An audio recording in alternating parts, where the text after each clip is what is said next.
Hi, I'm Dale, and this is Imperialist.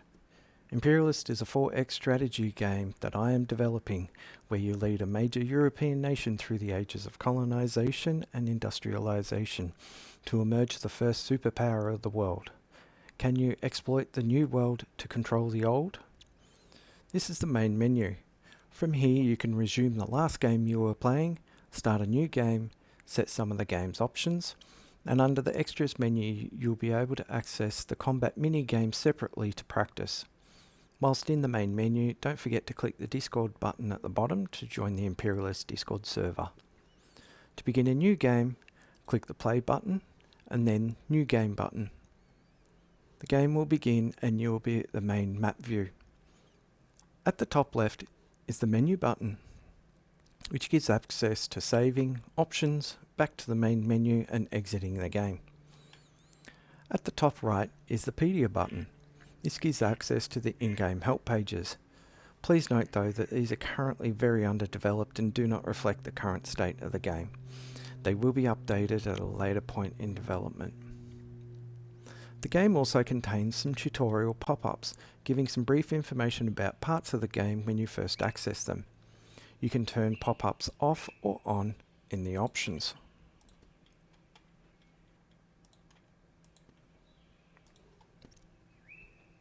Along the top is a readout of the most important commodities of your nation.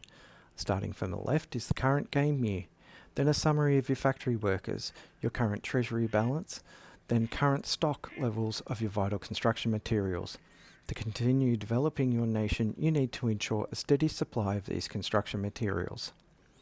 The world of Imperialist is divided into two spheres: the old world, which your nation is a part of, and the new world, which starts the game under a fog. Your goal is to explore the new world, control the resources through conquest or trade, develop your nation's industry, economy and technology, which will then enable you to control the old world. The majority of the screen is taken up by the map view. On the map you will be able to issue orders to civilians, armies and navies. The map is where you develop your nation's lands by discovering resources, building tile improvements on those resources, and transporting them to your capital via road and port networks. Along the left of the screen are the navigation buttons. These open information screens for logistics and warehousing, workers and industry, civilians and military units, trade, technology, and diplomacy. These screens allow you to control your nation's long-term direction. At the bottom left of the screen is the control HUD. The mini-map is located here, along with buttons to go to the next idle civilian or next idle army or navy. And finally, once you have issued all of your orders for the turn, click the End Turn button to progress to the next turn. As a quick summary of how you progress in a game of Imperialist. Prospectors find hidden resources in hills, mountains, swamps and deserts. Builders build tile improvements on resource tiles, either the ones that are visible at the start of the game or the resources discovered by your prospectors. Engineers build roads and ports to connect your tile improvements to your capital.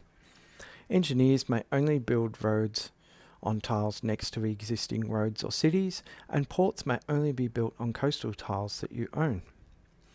All cities are already road and port tiles in consideration of the transport network.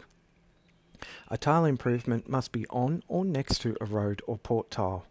If a tile improvement is able to trace a connection to your capital via roads, the tile improvement's output is automatically transported to the capital by wagon. If the tile improvement is not able to trace a direct road connection to the capital, but is able to trace a connection to a port, then on the logistics screen you will be able to assign the output to be transported by ship. Keep an eye on your available cargo holds though, and build more ships as your transportation network grows. The Explorer. The Explorer has a large field of vision and is able to push back the New World fog quickly. And merchants are able to purchase tiles owned by New World tribes so that you may send your other civilians over to develop those tiles. The logistics screen summarizes your transportation networks and allows you to assign your port-connected commodities to cargo holds. The industry screen is where you recruit factory workers who produce hammers. Check how much food your population is eating and assign hammers to the various factories. The more workers you have, the more you produce, but you will also need more food and luxuries such as sugar and cigars. The civilian and military screen is where you may purchase new civilians, new units for your armies, and new ships for your navies. You will require a free worker to buy a new civilian or unit ship. The trade screen allows you to buy and sell commodities on the world network. The technology screen shows the full technology tree. You have 4 research slots. Click a technology to start researching it. You may rush research by paying 100% surcharge on the remaining cost.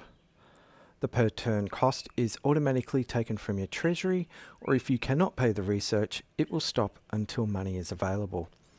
Hover over a technology to see what each one unlocks. And finally, the diplomacy screen is where you may declare war, truce or peace with other major and minor nations. You are considered permanently at war with tribes and may attack them at any time.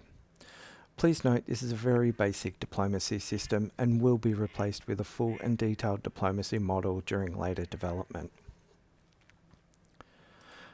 Thank you so much for playing Imperialist. I really do appreciate it. I do ask that you please join the Imperialist Discord server. The button is on the main menu, and post any feedback, suggestions, and especially bugs. I'm very interested to hear your initial impressions after trying Imperialist out. Thanks so much for playing, and I hope you enjoy the game.